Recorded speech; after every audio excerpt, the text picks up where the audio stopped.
In the heart of West Hollywood, and I'm super excited because we're talking about men, dating, and consciousness. And I've always had a fantasy of having two men, just kidding. But I thought, you know what, why not? At least on the show, right? I can go there. So I'm so excited to have Corey Jenkins and Rob MACK. You guys, thanks so much for coming down here. You bet. Thanks for having us. So the intention of today's show is to get a little goofy, but to have a conversation about men consciously dating. I think that we're coming to a time in history where men are kind of beginning to go, where do I stand in all this? We have marriages down. The stats are going down for the younger generations. They're actually getting, marriage as actually kind of almost going away for the younger generations. We have men who are literally, trying to decide, am I polyamorous? What's authentic? What's not? And I want to talk to you guys today because I think you guys are very highly evolved. Corey, you are, a coach with high-end coaching, and you've had the Mailroom TV show on YouTube. And Rob MACK is a love coach on Famously Single. And so I think you guys have a lot of wisdom. So I guess, what is the first question? The first question is, what do you think? What do you think is happening? Where do you think this whole thing is going with men and consciousness and dating? I'll make one comment to get started, which is I do think that the rules have all been lifted. For those of us who have been willing to take a closer look, we realize that it's very possible that what we actually want could be different than what we were taught. There were all these rules for the previous generations. You get married only to the opposite sex, you do it by a certain age, blah, blah, blah, blah, blah. And now, because it's socially acceptable for us to explore our inner desires, it's leaving us with a lot more responsibility in the whole situation, which to me is beautiful and wonderful, but at the same time it does require us to be strong in our self-discovery process. I love that. It's profound. Yeah, right? right? Yeah. I have to agree with Corey. Yeah, top that. Call that up, man. I'll have to wait and make sure something a lot better later. But yeah, I would say that definitely agree with Corey on that. I think we live in a much more complex and sort of era, and much more confusing era. And I think that's both a good thing and a frustrating thing, right? So, I think that more now than ever, we have more choices than ever before, and more of a sort of an opportunity to realize and fulfill sort of a lot of the wants and desires that we do have.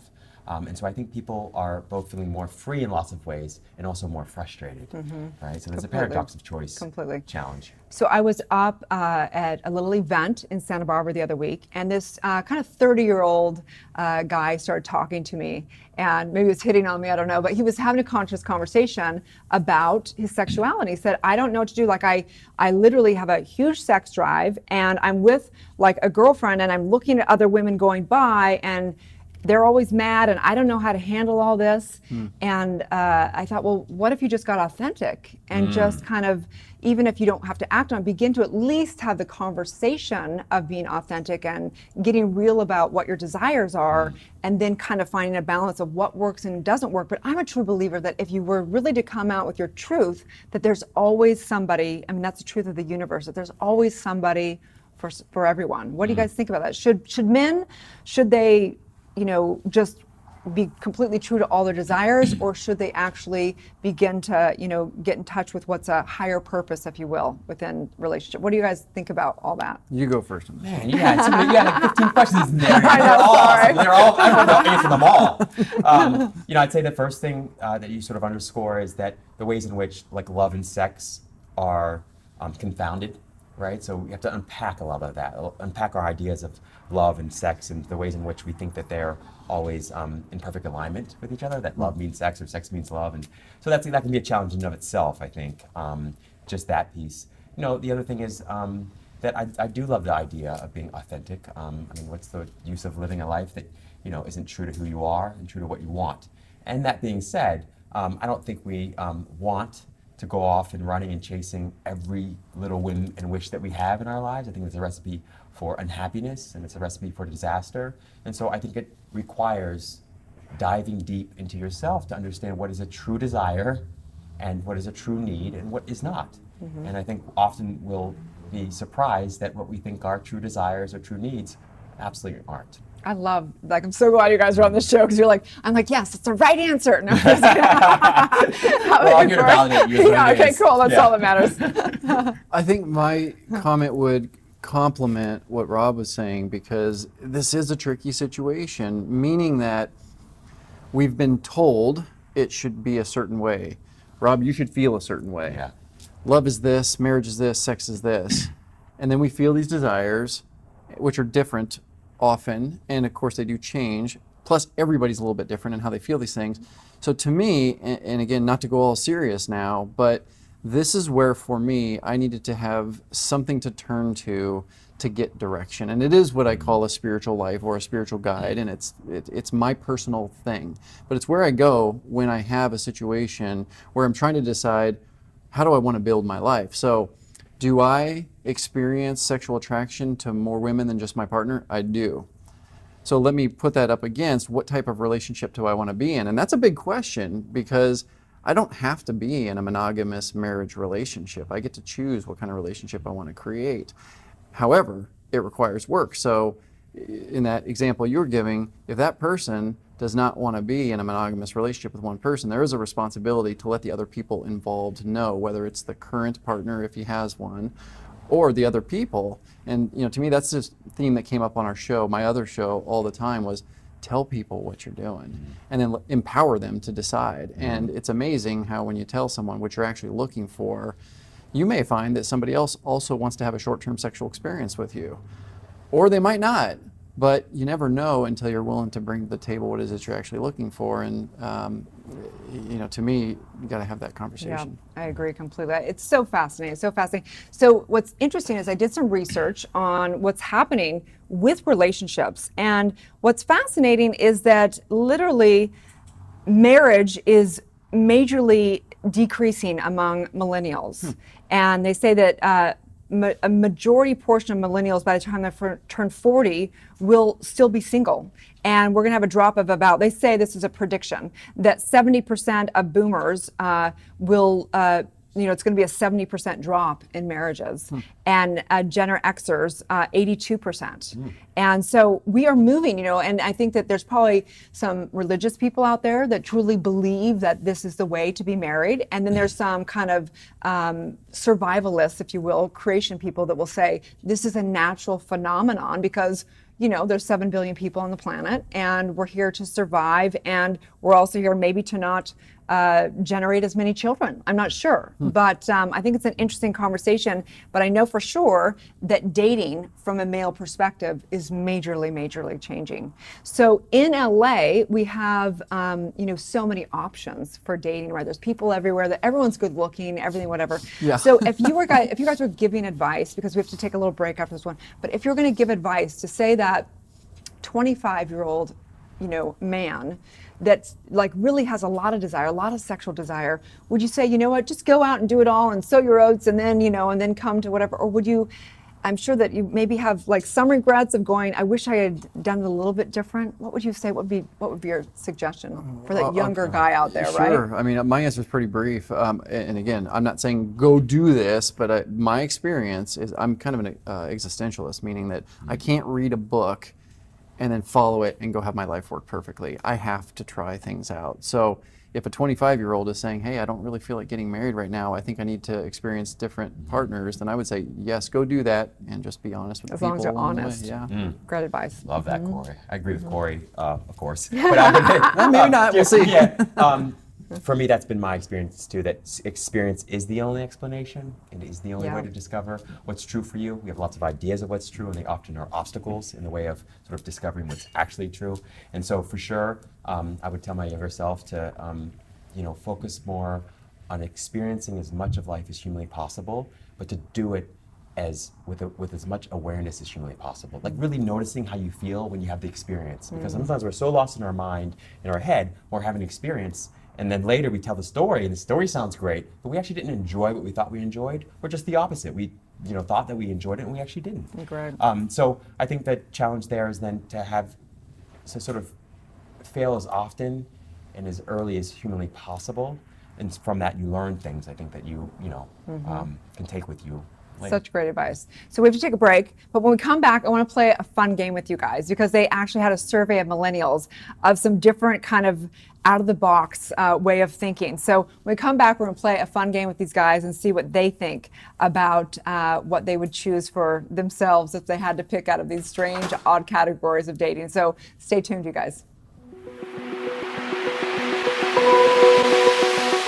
Dr. Erin here, Doctor of Divinity, teaching universal laws and spiritual truth. And I am thrilled to announce the new show on Focus Television right here in West Hollywood, Los Angeles, California.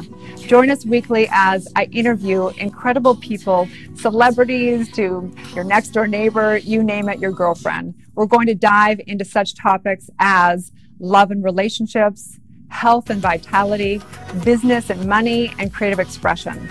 And I'm thrilled to just go on this awakening journey with you as we tap into meditation, visioning processes, intuition, and all the above. So stay tuned as we do this together.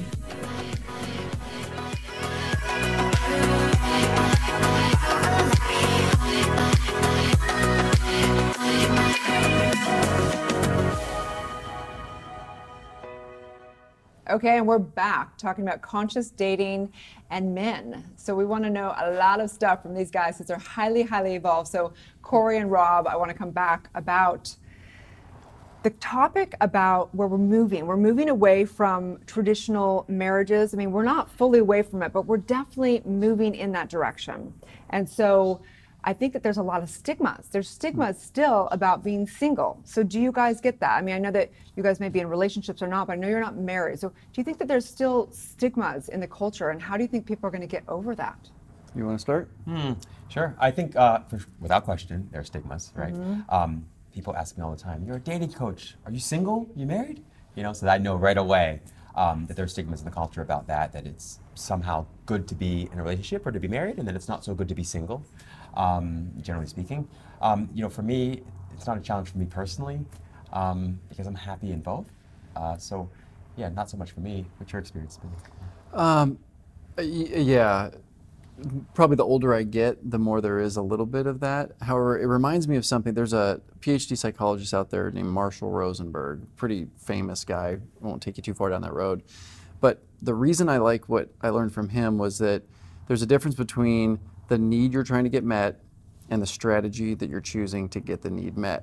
Now, marriage used to be a strategy to fit in, to be normal, to get love, all those other things. Now we're recognizing that, and especially the younger generation, we might be able to get some of our emotional and relationship needs met without necessarily being in the marriage. So I think I can see that that is happening. I do battle that somewhat myself. However, I look at the world around me as well, and I know a handful of people that are happily married to the very first person that they got married to.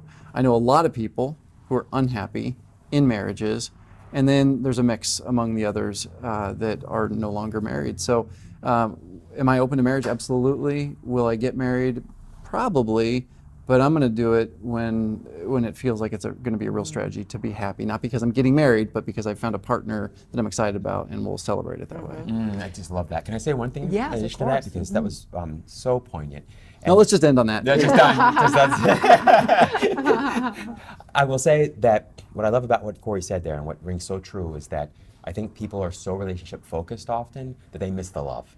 And that for me, it's the focus on the love and not how it manifests necessarily. Right? So love for me is like the formless piece. I can love you whether we're in a quote unquote relationship or not. And I can love myself whether I'm in a relationship or not. And so for me, love is priority number one, right? What form it takes in terms of the relationship itself is, you know, less important to me than being loving and feeling loved. And that's something that's always up to me. And then even sort of higher than that for me is happiness. Because you can love people or not love people or feel loved or not feel loved and still be miserable. And so for me, happiness is absolutely priority number one. And from that naturally comes love. I think love flows from that place. And the form that it takes in terms of a relationship or a traditional relationship or what kind of relationship it takes or none at all, much less important. Completely agree. It's fascinating. I mean, you know, some people may be listening in and think, oh, this is just their, you know, everyone's so selfish in that Western culture. You know, there's traditional arranged marriages in some of the world, and we have this, it's fairly new, like in the last 50 years, where we are in relationships because we actually want to have love versus it fulfilling a societal kind of role and whatever. So it's really new. This whole thing's new to all of us. And I do think that being authentic and just having the conversation is the most important thing around it. But I do think that there's a lot of stigmas. And I agree. I think there's a lot of people that are all the time people come to me that are in relationship and they're miserable. So whether you're single or not single, it comes down to your own thing. And the mantra, like I always say over and over again, which is the metaphysical mantra, is the primary relationship is always within, and every other relationship is the projection and reflection of our ability or inability to love. And this is the ticket that I found, is that the moment we assign somebody, our higher power, as that relationship, we assign them as our source of joy, we instantaneously assign it as our source of suffering. You can't have one without the other. So it's so fascinating. But okay, so what's so funny is that the millennials are just, they're really, I don't know if we have like detachment disorder as a culture now or what, but they did this fun survey, which is fun, but a little bit bizarre if you ask me. So it's done by USA Network. And so I want to ask you guys, I want you guys to kind of guess which of these 5 types of relationships won out of the millennials. So basically they gave them 5 options and they said, if you could have one choice of the type of relationship, which one would you have? Okay, so I'm going to read them to you and then I want you guys to guess which one won. Okay, so the first one they called the presidential. And this is where vows last for 4 years, but after 8 years you can elect and choose a new partner. Okay, so that's number 1. Number 2 was called beta. And they said it's a union that can be formalized or dissolved after a 2-year period. So you got a beta test. Like, we're going to beta test this one out. Number 3 is till death do you part, which means basically divorce would be illegalized, like completely illegalized. The next one is multiple partner, kind of like a polyamory type of thing. It's like marriage can be with more than one person at a time, and each of whom fulfills a need in your life. And then the last one is what they call the real estate relationship, and its marriage licenses are granted for 5, 7, or 30 years, and after which the marriage must be renegotiated. Oof. So which one do you think won? The presidential, the beta, after 2 years it goes away, death do you part, multiple partner, or the real estate? Not necessarily the one I would choose, but to answer your question, I'm guessing the real estate one. What do you think? Good for you. I'm guessing most millennials walked away from the survey, did not answer, said, I am not, into any of those. So I want to cancel actually, at will. I would say the one that required the least amount of commitment. Yeah. So it's beta 43. Oh, it is. Yeah, which is similar to the real estate, but basically dissolved after a 2-year period. So, so the presidential, 21% voted for that, 43% voted for the 2-year beta. Till death do you part, 31%. Like, that's interesting. And then multiple partner, 10%. I would have thought that would have been higher. And then the real estate, 36%. So you were close. Wow. It was right there, right? Shoot. Fascinating, right? It's funny, I don't know if we have time for this, but the multiple partner thing, I think, doesn't get quite the glamour that people think that it would. Because to me, the idea of being in multiple functioning relationships with multiple people sounds awful. Like work. It's a lot of work. I think it gets mixed up with people wanting to have sex with more than one person. But I think that multiple marriages, no way. Oh my gosh, can you imagine? Wow, really? I know, right? Well, it's a big movement. I think there's something even just on a meetup that I know, because I'm looking at all these stats, there's 3,600 polyamorous people on a meetup of polyamory in Los Angeles. So it's a big movement. I get that. I personally have never been polyamorous, but I do think it's fascinating, and I have a lot of friends that are. I was in a relationship one time where my partner knew a community of polyamorous people, and we went to an event, and it was almost like you got to check it out and explore it. And then we had a very conscious conversation at the beginning of the relationship, and we said, is that something that you want to participate in? And we both decided not to. But to me, it's as healthy as anything else to go check out and say, instead of judging it, let's at least have the conversation. Yeah, completely.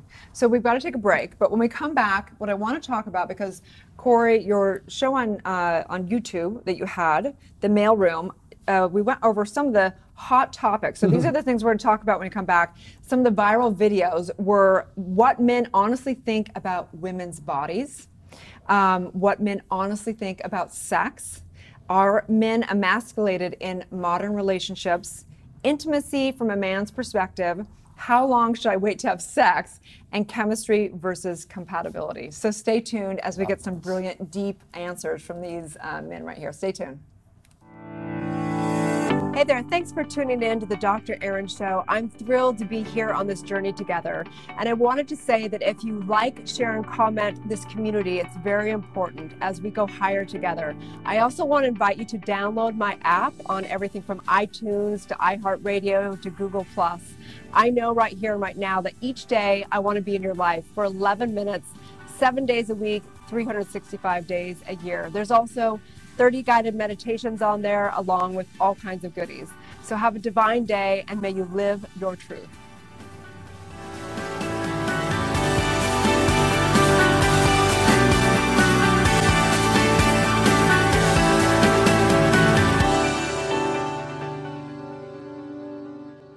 Okay, we are back in West Hollywood with Corey Jenkins and Rob Mack talking about sex, dating, consciousness, all the juicy stuff. And we're going to talk about Corey's YouTube channel, The Mail Room. And over some years, they had their highest hit videos. And we kind of are talking about this topic. So I want to bring up the first one, which I think is probably the hottest topic. What men honestly think about women's bodies. Rob, why don't you start, actually, before he gives That's all, his because he knows, he's got all the real answers, so I want to know your perspective first. That sounds like a setup Right? to me. What I will say that most men I know love women's bodies, and they're a lot less judgmental about women's bodies than women could ever imagine. Bingo. Beep, he got it right, right? Because we talked about this a little bit earlier. Yeah, Yeah. that's right. Yeah. So what did they say? Yeah, it was basically that we're not inside a woman's head, so we're not having that experience to where we're worried about every little thing. And both myself and my partner on the show said, you know, we're attracted to women. It might be your hair, it might be her butt, it might be something else, and we're going to find that and focus on it. But ultimately, when we want to connect, we want to get to know the person inside that, because the physical it's great and it's awesome and we love it, but it's not everything. Which is beautiful what he just said, right? Because he said one of the things that the guys do naturally is they find one thing about a woman that they like physically, and they focus all their attention there. And then that sort of defines them as a woman. And it's interesting, if we could do that with relationships and focus on the one or two things that we love about that person and do it intentionally and deliberately and consistently, the entire relationship would blossom into something that was loving. And happy. Right. Yeah, If we could just always focus on just what's right in our partner. Absolutely. Even if it's one thing. Literally, absolutely. Yeah, there's lots of research on that, right? So that's the positive illusion that we talk about. Okay, good. So let's talk about the next one. What men honestly think about sex. I mean, that's kind of general. What did that video, what was that meaning exactly? Well, that was an interesting video because I produced it with several men on the panel, and so the opinions were different. There was a very conservative person in the video. There was a guy who was in an open marriage that was in the video. I think I was very vulnerable in sharing my own evolution, from somebody who was very self-conscious about sex originally. But the idea was that there's this saying, right? Men need to spread their seed. Maybe. Like, is there this urge inside of us to have sex and have sexual desire? Yeah, women have it too. It's not talked about quite as much, but that it's not the primary focus of how we look at women. When we're younger, maybe it dominates a little bit of the forefront of how we communicate to you, but we were kind of trying to dispel the myth. And it varies so much. I'm sure that there's a full spectrum of how a man's sex drive is. Completely varies. It'd be all over the board, I'm sure. Yeah, and also I think it's interesting now that we're more liberated from a gender perspective. I know women who have admitted that their sex drive is just as strong as a man's. It's just they've never felt comfortable to talk about it before. So, but it was a lot of breaking taboos and breaking down stereotypes and saying, you know what, we're actually all humans. We might have penises, you might have a vagina, but the fact is we all have some sort of desire in there, and we got to manage it and figure out how we connect with other people. What do you think, Rob? Yeah, I love it. I would agree with you that I think there are sort of as many different perspectives as there are people, right, and experiences as there are people. And I would also say that I think men are often very conflicted about sex, and I'm not sure that it's always gets a lot of airtime. I also think that a lot of men are much more, or just as interested in connecting with women emotionally, and that they recognize also that enhances physical intimacy, no question about it. And so I think those things don't get as much airtime, and I think for that reason, men often don't even discuss those feelings with each other. And so it becomes sort of, you know, a negative sort of experience that men have, and they think they're isolated. Oh, I'm so sad for you guys. He just nailed it, and you're right. It's because most men haven't been raised to think that I can be like, hey man, can I talk to you about this? Totally. So it means that generationally we've been bottled up. No question about it. I have a lot of guy friends, and I think most of them would love to have a relationship, of course, with the right person. But I rarely meet a guy that just is like, I don't want any of that. I just want sex. Like, you know, very rarely. You know, very rarely. Okay, so next is I don't know about the emasculation part. Let's not go. How about intimacy from a man's perspective? Well, we kind of touched on how long. You know what? The one about men being emasculated in relationships was surprisingly. Oh, really? Yeah, I didn't also think it was going to get that much attention, but it turns out. Just emasculated them just by not even talking about it. Right? Kind of, but that's right. Be quiet. That's right. That's right. But it's related to some of the things we're talking about, right? Because now, with women having so much more freedom. They don't have the same needs that they used to have for a man. It used to be you needed a man for security. Now, well, Erin, if I'm courting you, I'm going to use an old word like courting, and you don't actually need me for security, then you might have already developed a level of independence that I might feel emasculated because you're strong on your own. So it was a fascinating video, and honestly, I thought some of the men were kind of babies about the whole thing because they were like, "Oh, we're being emasculated. Are you sure you're not emasculating yourself?" Like, well, I don't know. Let's recognize that there is a different. There's not a defined role for the woman at this point. So let's see what happens. And I don't care if you're man or woman, straight or gay. You've got to go find a partner that matches up with you in those ways. So. And I think all of us feel that way because with Instagram, you go on there and there's like, these women are trying to do the production and the filter and their body's perfect anyway. And then you're like, as a woman, you're like, okay, so I'm sure it's happening all across the board, the insecurity, because there's just, it's in your face, the options and the, produce pictures and the glamour and TV and everything else for both sexes, for sure. Right? Yeah. Okay. So, this is kind of, I don't know. This is an interesting question. How long should someone wait to have sex? Do you guys have an opinion on that? All right. Well, I remember the video. That's one of the older videos, but I remember we had a panel. There were 6 of us, 3 men and 3 women on this. So we got a variety of responses. And my response is actually the same as it still was, which is don't lead. Okay, let's say you're trying to create a meaningful relationship. Don't lead with sex. I just think that sex, strangely enough, can prohibit the development of intimacy because to me, intimacy is actually developed through being vulnerable and primarily through conversation first, and great sex can be developed later. So my recommendation, not trying to sound old school, was kind of old school, which is, resist the desire at first, get to know the person, get through a few things that are a little bit embarrassing and you got to be honest about before you have sex, and then what's the worst that's going to happen is you're going to wait a little bit longer. I don't know. What do you think? That's great, Corey. I agree. I think men and women don't give each other enough time to develop attraction for each other and to develop intimacy in the beginning, right? And so often, for instance, and we talked about this a little bit earlier, like a guy will sort of approach a woman and say right away she's beautiful or whatnot. Well, he's instantly given a lot of his power away, quote unquote, because he hasn't given the woman a chance to develop attraction or feel attraction towards him.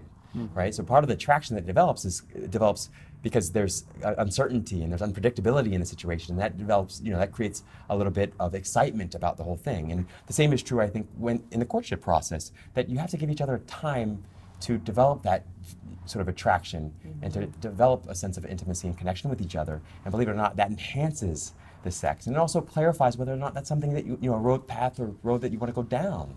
And so, I think I get not waiting. And and I think people need to have those experiences as well.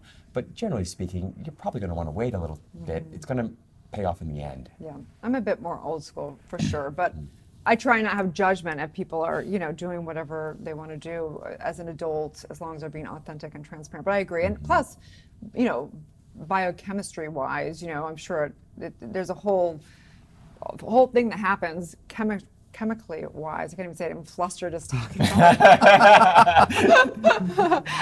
But yeah, so chemistry versus compatibility was the last thing. And well, you know, I'll say one more thing Yeah. kind of on that subject, which was, I also think it's fascinating to look at early relationship development with or without alcohol. And this has nothing to do with my personal philosophies on life, but what I will tell you is that if you can have that same dating experience with somebody without alcohol, related to whether you're going to have sex early on in the relationship or not, things change. When you're completely clear and dealing with your own emotions without masking them, even with a drink or two, I'm not talking about being inebriated, it's a different experience. Yeah. And again, I'm not preaching a certain way of waiting or not drinking, none of that. I'm just saying it's a different experience to go stone cold sober into the beginning of a relationship development experience with somebody and talk without having those crutches. Wow, So what's that true, like? huh? It's weird, it's weird. Sex, sober sex, that's a whole different thing, man. I'm What telling you. is that like? I guess that's why I'm old school. That I don't really drink ever. So yeah, I think it's just natural to That's why have this kind is- of like yeah. your like. But the little more normal defensive first of- person on the first Yeah. date is going to go out and have a drink usually, especially in their 20s and 30s. That's, For sure. Yeah. For sure. And so much of that, and when you think about it, why do people drink in the beginning? Well, often because they're nervous, right? And they're afraid of being authentic